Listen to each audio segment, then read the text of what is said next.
Bonjour à vous, bienvenue si vous nous rejoignez sur France 24 à la une de l'actualité, 14e mois de guerre dans la bande de Gaza.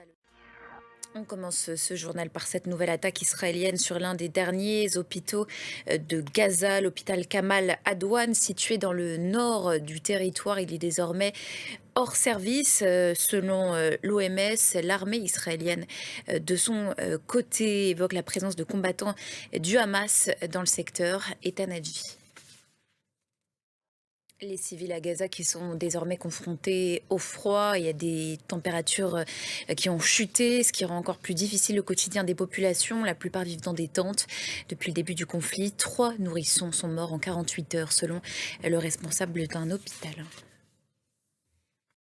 Autre front d'Israël, celui du Yémen. L'armée israélienne déclare avoir intercepté un nouveau missile lancé depuis Sanaa ce matin, et ce au lendemain d'une frappe meurtrière sur l'aéroport de la capitale yéménite, capitale tenue par les rebelles houthis. Axel Simon.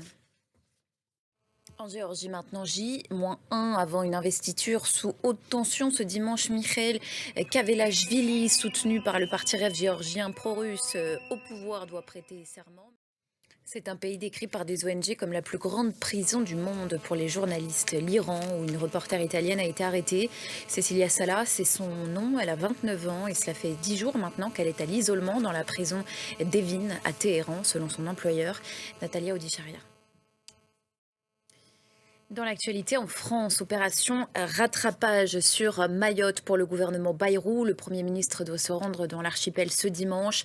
Il sera accompagné d'Elisabeth Borne, ministre de l'Éducation nationale, et de Manuel Valls pour les Outre-mer.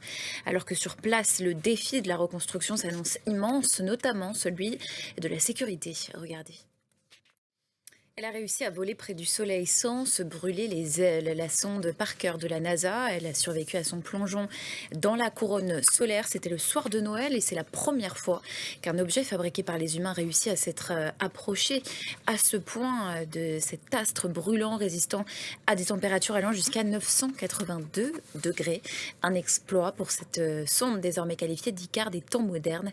Les détails avec Natalia Odisharia. Et c'est la fin de ce journal. Restez avec nous sur France 24.